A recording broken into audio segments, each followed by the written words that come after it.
Hello and welcome everyone. So आज हम बात करेंगे जो भी हम कमिट्स करते हैं, ठीक है। तो उसमें अगर कोई गलती हो जाए तो उसको मॉडिफाई कैसे कर सकते हैं। अब इसमें कैच है, हम केवल अपने लास्ट कमिट को मॉडिफाई कर सकते हैं।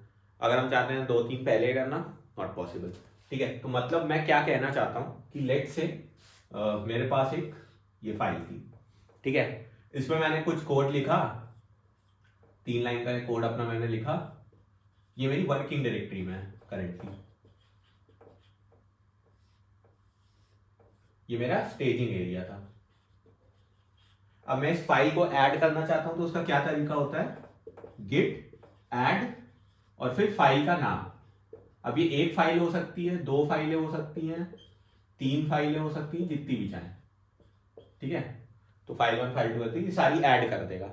लेट से जितनी भी चेंजेस करी है मैंने, जितनी भी, और मैं सारी फाइलें ऐसे ना लिख के मैं चाहता हूं सारी सारी स्टेजिंग एरिया में चली जाए, तो उसका क्या तरीका होता है कि आप गिट ऐड डॉट लिख दो, फुल स्टॉप।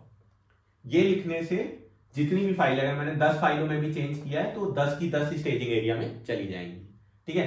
तो क्योंकि मैंने एक ही फाइल में कर रखा है, मैं गिट ऐड डॉट लिखूंगा तो ये 3 लाइन का कोड जो फाइल में मैंने चेंज किया, ये फाइल स्टेजिंग एरिया में आ जाएगी, ठीक है, ऐड हो गई। अब मैंने कहा कमिट किया, डैश एम मैसेज अपना जो भी था। अब मल्टीपल तरीके थे, हमने देखे थे लास्ट वीडियो में, उनमें से किसी एक तरीके को उठाते हुए मैंने यहाँ पे कमिट कर दिया उसको। अब कमिट होने के बाद क्या होगा, लोकल डायरेक्टरी में मेरा ये 3 लाइन का कोड आ गया, ठीक है। इसको मैंने कह दिया कि फीचर, नया फीचर बनाया मैंने, ठीक है, न्यू फीचर।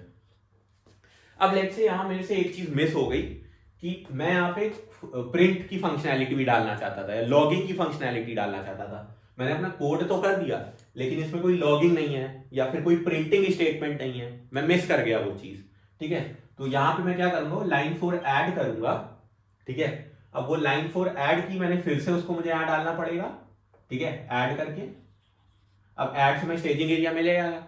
अब मैं लेकिन चाहता हूं कि ये फंक्शनैलिटी भी इसी फीचर में चली जाए, इसी वाले कमिट में, जो मैंने लास्ट कमिट किया था ये इसी में चली जाए। तो अब मैंने बीच में तो और कुछ किया नहीं है, तो फिर से ना कमिट करके एक कमांड होती है अमेंड करना। तो अगर मैं चलाऊंगा गिट कमिट अमेंड, AMEND, अगर मैं इतना सा ये चीज चलाऊंगा तो वो क्या करेगा, वो इस चौथे वाले को उठाएगा। मतलब पहले तो वही खोल देगा, एक हमारा एडिटर खोल देगा, और जो भी हमने ये मैसेज यहां पे लिखा था फीड न्यू, वो आ जाएगा। क्यों? क्योंकि इसमें हम अपना कमिट मैसेज भी मॉडिफाई कर सकते हैं।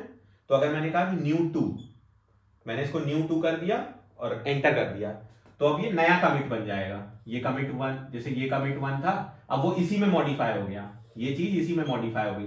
पहले इसका मैसेज क्या आ रहा होगा, ओल्ड, ओल्ड की बात करें तो पहले मैसेज आ रहा होगा फीड न्यू, फीड न्यू। अब क्या आएगा, ये कमांड चलने के बाद अब क्या आएगा, अब आएगा इसी में आएगा न्यू वाला मैसेज आएगा, फीड न्यू 2। और मैं इसकी डिटेल्स में देखूंगा तो इसमें क्या आ रहा होगा, 1 2 3 चेंज, 1 2 3 लाइन जो ऐड हुई है वो आएगा, ठीक है। लेकिन अगर मैं इस वाले के में देखूंगा, न्यू 2 वाले में, तो आएगा 1 2 3 4, ठीक है। तो गिट कमिट अमेंड चलाने से क्या होता है, नया कमिट नहीं करना पड़ता, हम पिछले अपने लास्ट कमिट में ही उसका मैसेज मॉडिफाई कर सकते हैं, या फिर कोई नई फाइल, नई लाइन, ये सब कोई चेंजेस एक्स्ट्रा ऐड भी कर सकते हैं। तो इसलिए अमेंड काफी पावरफुल हो जाता है।